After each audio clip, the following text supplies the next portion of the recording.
11 years in a row. All right, checking back in on your pinpoint weather forecast. Nate, it seems like we're looking, I don't want to get too hopeful, but some nice weather for this Memorial Day weekend. Yeah, kind of a mixed bag, like you said. So we have some showers and storms for parts of the state. Other areas are going to stay nice and dry. A beautiful shot this evening. Red Cliffs Lodge in Moab showing some of the stars that are out, some of the blue sky as well. Colorado River showing pretty calm conditions, of course, there as well. Deer Valley is still, I think, a little bit of a delayed image from what we're actually seeing, but we have still some clouds lingering.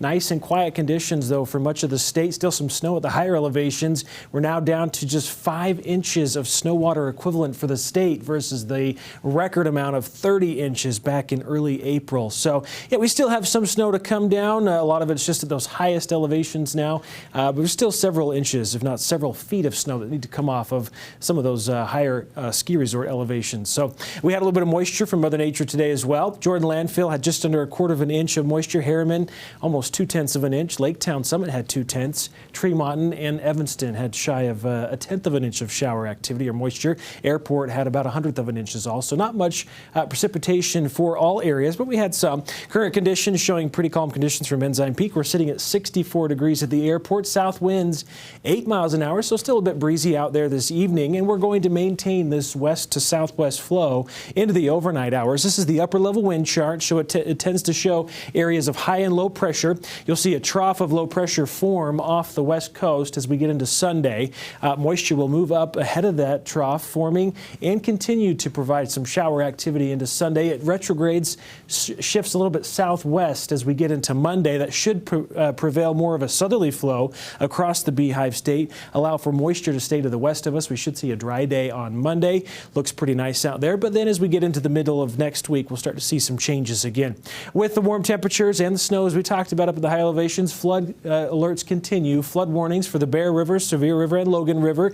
Nothing new there. Flood watches for the Little Bear River and Duchesne River near Mitten. So the only change was the Ogden River, the South Fork of it has been, the flood warning has expired finally as flows have gone down below action stage for the weekend. Futurecast showing again some additional moisture overnight.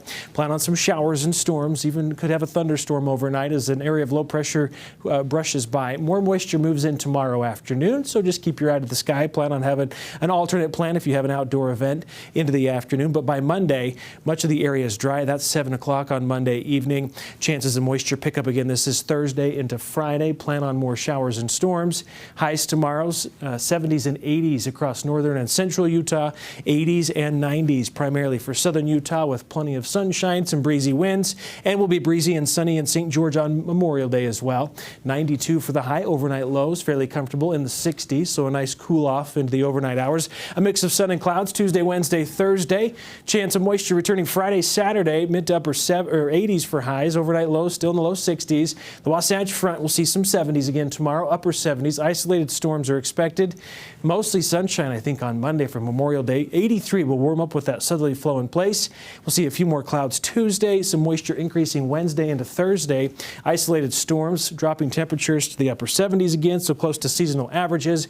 And those scattered storms are going to stay in the forecast Friday and Saturday, possibly even Sunday next weekend as well. Sarah? All right. Thank you, Nate. We're now checking